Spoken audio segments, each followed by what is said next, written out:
जय माता दी दोस्तों। शक्ति की उपासना का महापर्व चैत्र नवरात्र इस साल बेहद खास संयोग लेकर आया है।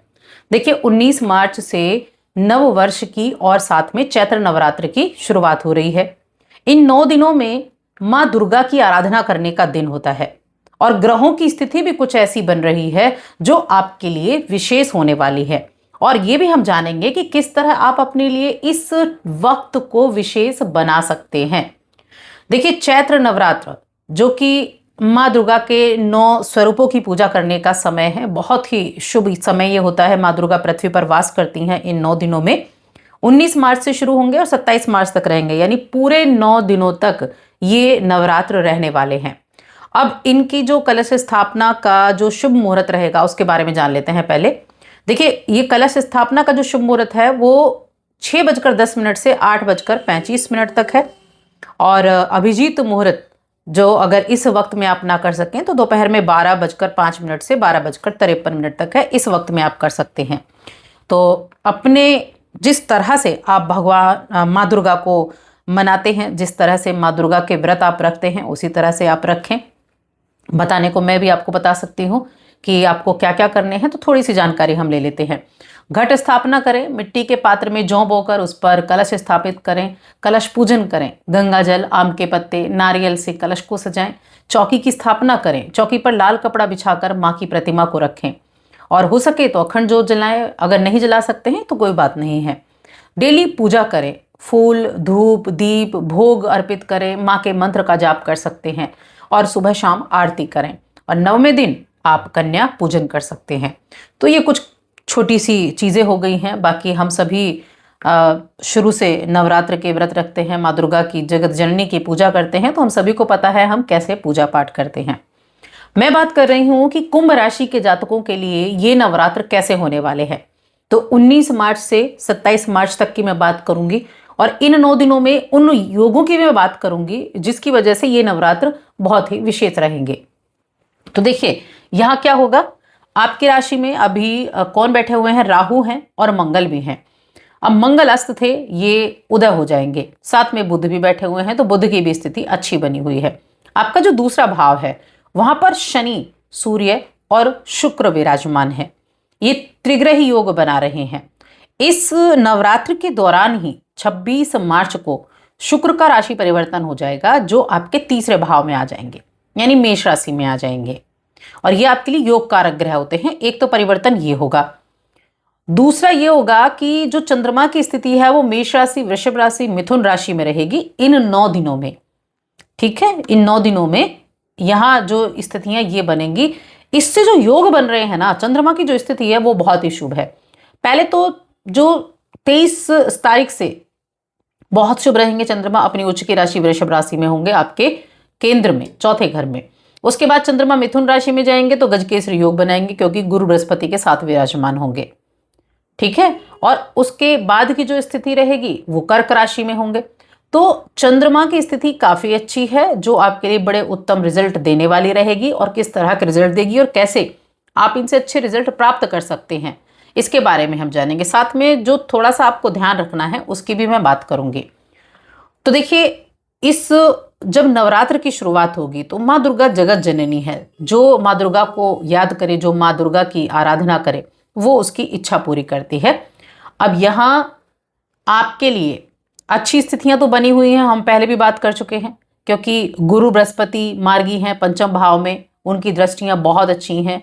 और शुक्रदेव जो कि आपके द्वितीय भाव में बैठे हैं, धन की स्थितियों को अच्छा कर रहे हैं, तो उसके लिए भी अच्छा है।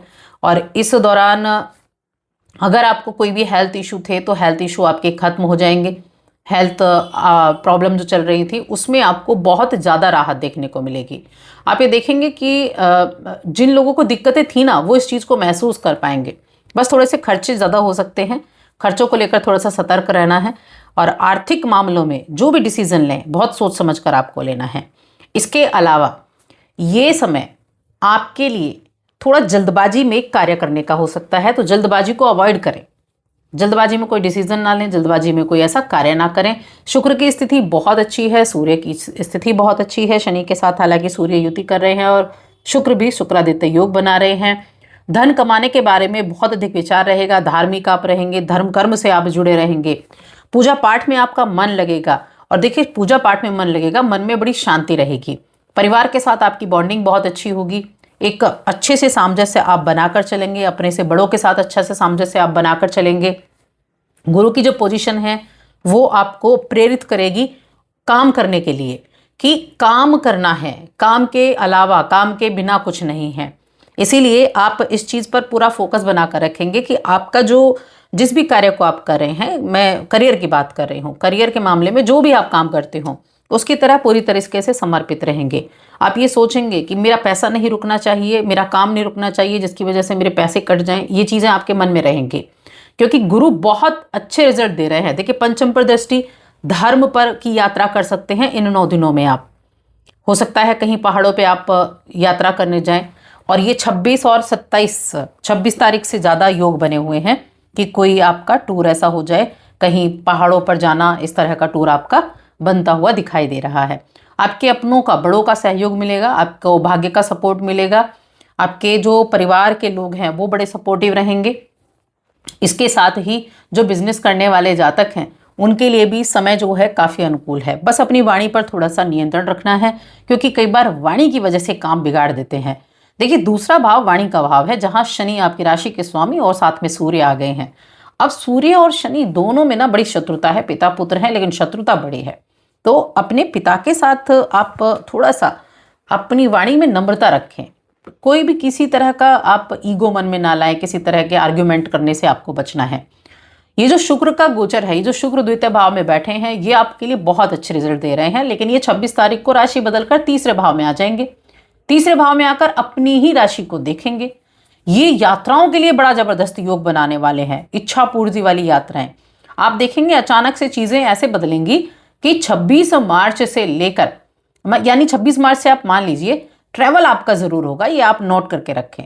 ये ट्रैवल आपके करियर के लिए भी हो सकता है, आपके फैमिली ट्रिप भी आपकी हो सकती है, मित्रों के साथ भी हो सकता है, आपका कम्युनिकेशन बड़ा अच्छा हो जाएगा। और ट्रैवल दूर का होगा, पहाड़ों का होगा, छोटा भी हो सकता है, दूर का भी ज़्यादा चांसेस आपके लिए दूर के बने हुए हैं।